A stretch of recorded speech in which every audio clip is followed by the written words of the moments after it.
Masarap magkaroon ng best friend. May taong poprotekta sa'yo. May taong nagpapasaya sa'yo. Pero handa mo bang itaya ang pagkakaibigan para sa hinahangad mong pagmamahalan?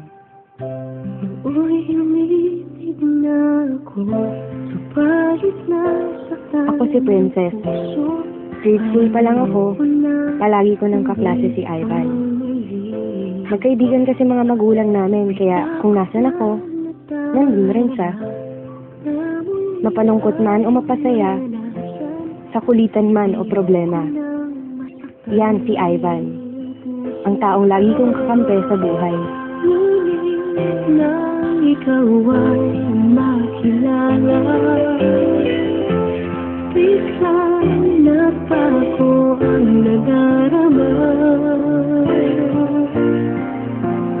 Para sa'yo, ako'y ibig pang muli.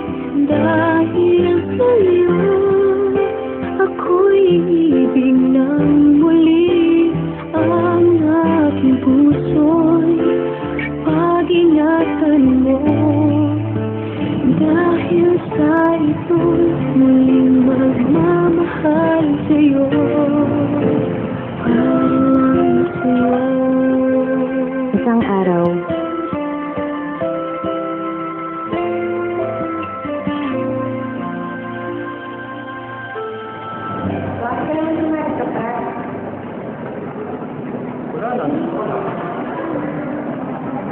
Wala.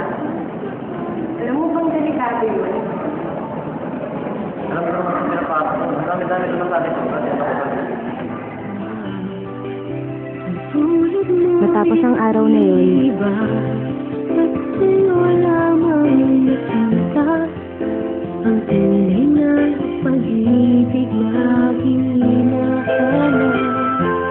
Buti na lang ikaw nakilala.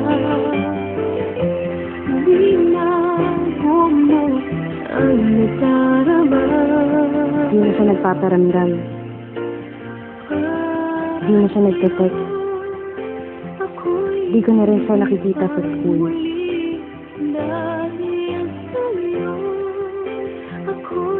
Kamusta na kaya siya? Pinuntahan ko siya sa bahay nila. Pero hindi ko siya naaabitan. Namimiss ko na yung best friend ko. Namimiss ko na si Ivan, ang lalaking lihim kong minamahal. Hanggang isang araw, Ba't ba talaga nangyari sa'yo, Ivan? Bakit? Wala. May hindi ka sinasabi sa akin eh. Ano ka na ako sabihin sa'yo? Ba't di ka na pumapasok? Ba't di ka na nagpaparamdam sa akin? Ba't di ka nagre-reply sa mga text ko, Ivan? Ivan! Ano ba talaga nangyari sa'yo? Ba't ka ba nga nangyari sa buhay ko? Ano ba kita?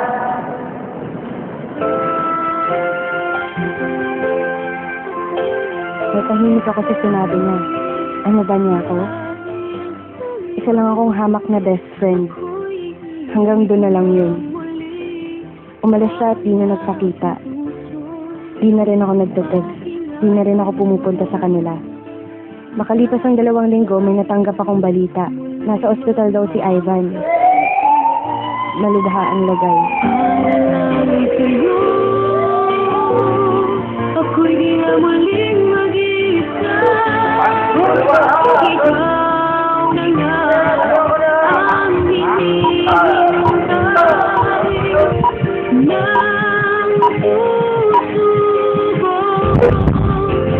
Para sa'yo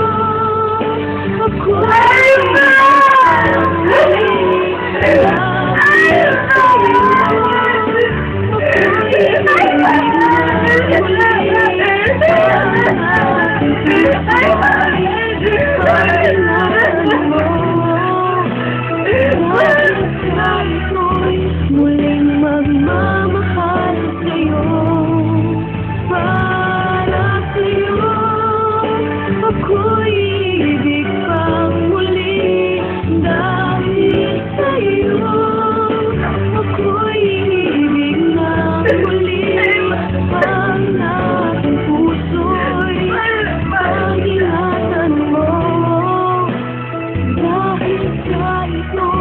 muling Nalabas sa akin ang cellphone ni Ivan.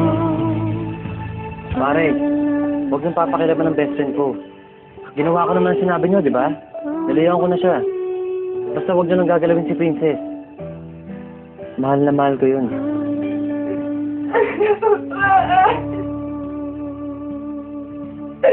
ba?